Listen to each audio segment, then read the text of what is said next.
मैं जब भी अपना वेट लॉस करने के लिए विलिंग होती हूँ तो फिर मेरी रेगुलर एक्सरसाइजेस और वॉक डेली रूटीन पे होती हैं।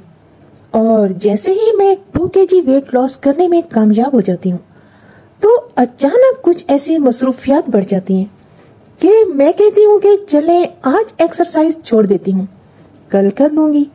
लेकिन फिर ऐसा होता है कि कई दिन इसी तरह गुजरते ही चले जाते हैं और फिर मैं दोबारा अपना वेट चेक करती हूँ तो 2.5 kg ग्रो कर चुका होता है।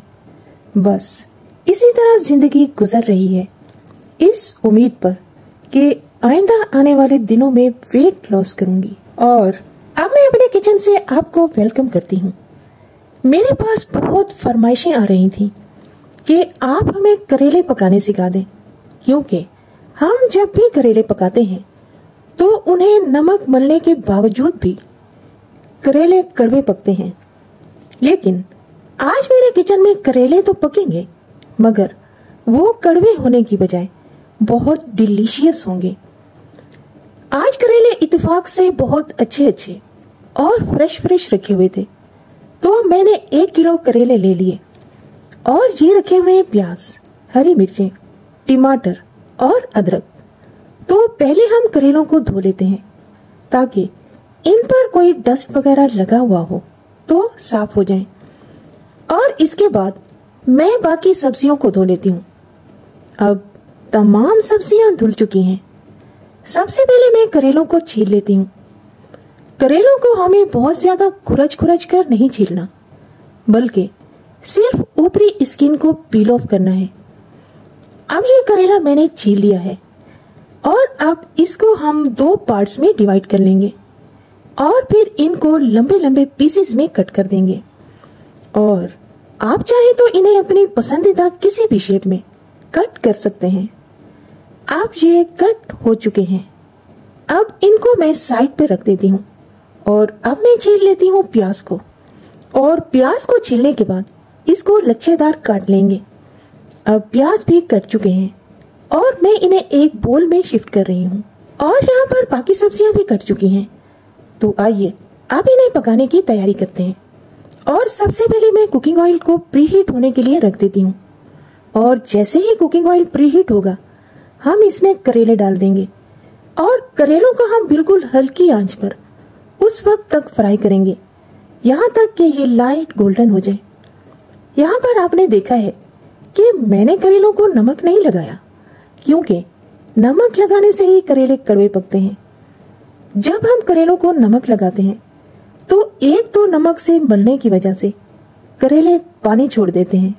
दूसरा, नमक को रिमूव करने के लिए जब हम करेलों को धोते हैं तो फ्राई करते वक्त इस पानी की वजह से करेले क्रिस्पी नहीं हो पाते। इसी वजह से ही करेले कड़वे रह जाते हैं। और बगैर नमक लगाए करेले चूंकि खुश्क होते हैं, इसीलिए वो परफेक्टली फ्राई होते हैं और इनकी कड़वाहट बिल्कुल खत्म हो जाती है। अच्छा, करेलों के साथ चटपटी अचारी मिर्चें बहुत जबरदस्त लगती हैं। तो आज मैंने सोचा कि क्यों ना करेलों के साथ बड़ी हरी मिर्चें अचारी स्टाइल में बना ली जाए। तो जब तक करेले फ्राई होते हैं हम हरी मिर्चों को धो लेते हैं। अब दोबारा आते हैं करेलों की तरफ। देखिए, यहाँ पर करेले परफेक्टली फ्राई हो चुके हैं और अब हम इसमें आधा किलो कटी हुई प्याज शामिल कर देंगे। हमेशा करेलों में प्याज डालने से पहले इस बात की तसल्ली कर लें कि करेले क्रिस्पी और लाइट गोल्डन हो चुके हैं। प्याज डालने के बाद हम इसमें डाल देंगे 3 अदद कटे हुए टमाटर। इसके बाद 10 से 15 कटी हुई हरी मिर्चें और इसके बाद 1 छोटा टुकड़ा अदरक का कटा हुआ। अब इसमें वेजिटेबल्स शामिल हो चुकी हैं और इसके बाद हम इसमें ऐड करेंगे स्पाइसेस।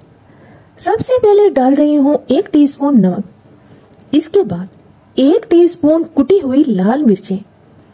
इसके बाद 1 टीस्पून लाल मिर्च पाउडर और उसके बाद 1 टीस्पून हल्दी पाउडर। अब इन तमाम अज्जा को मिक्स करेंगे।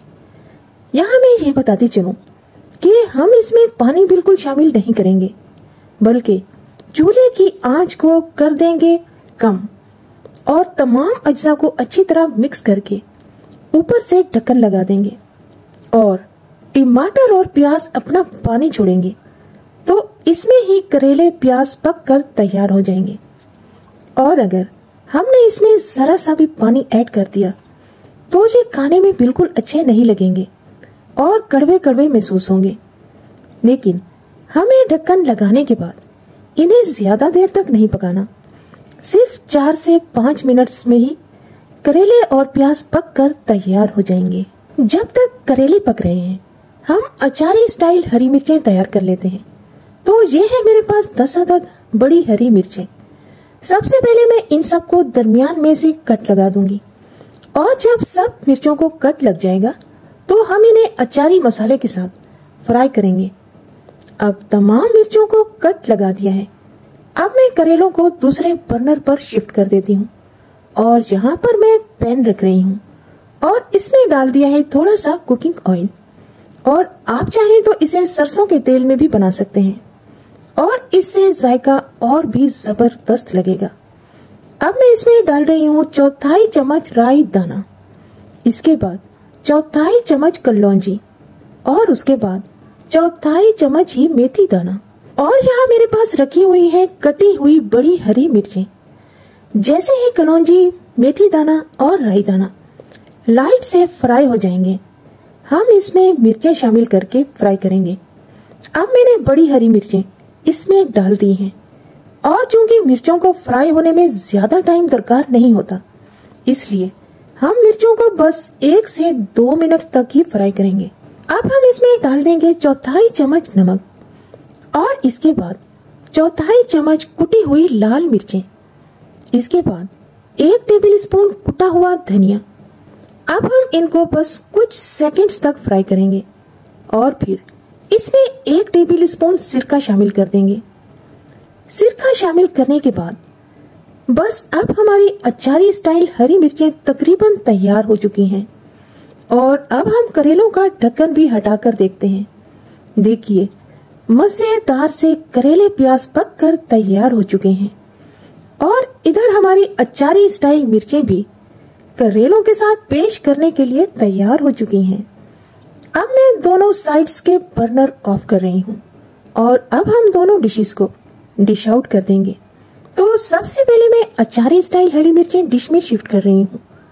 वाह, देखते ही मेरे तो मुंह में पानी आ गया और दिल चाह रहा है अभी खा लें। अब हमारी एक डिश की प्रेजेंटेशन हो चुकी है और इसके बाद मैं दूसरी डिश आउट करती हूँ और अब मैंने करेले और प्याज डिश में ट्रांसफर कर दिए हैं। करेले प्याज की डिश की खास बात यह है कि इसमें टमाटर और प्याज थोड़े थोड़े कच्चे नजर आए और करेले प्याज खिले खिले नजर आए। अब मैं रेसिपीज को थोड़ा सा टेस्ट करती हूँ। अल्हम्दुलिल्लाह, बहुत ही जबरदस्त, बहुत ही टेस्टी। एक और दिलचस्प सी बात आपके साथ शेयर करती चलूं कि मेरे ससुराल में करेले कोई भी नहीं खाता था। कहते थे कि हम नहीं खाते करेले क्योंकि ये कड़वे पकते हैं, इसीलिए हम घर में पकाते ही नहीं हैं। लेकिन जब मैंने इसी स्टाइल में अपने ससुराल वालों को करेले पकाकर खिलाए तो सब वाह वाह करने लगे और बार बार करेले खाने की फरमाइश करते थे। ओ, आप भी ये करेले प्याज की रेसिपी आज ही ट्राई करें और फिर मेरे साथ कमेंट में अपना एक्सपीरियंस शेयर करें कि आपकी ये रेसिपी आपकी फैमिली को कितनी खास लगी।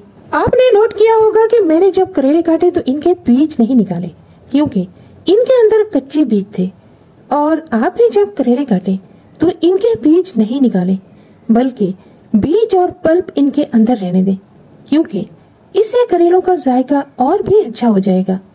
हाँ, अगर करेले के अंदर पक्के बीज हैं तो उन्हें रिमूव कर दें। रेसिपी अच्छी लगी हो तो लाइक करें, शेयर करें, सब्सक्राइब करें और अपनी दुआओं में याद रखें। अल्लाह हाफिज।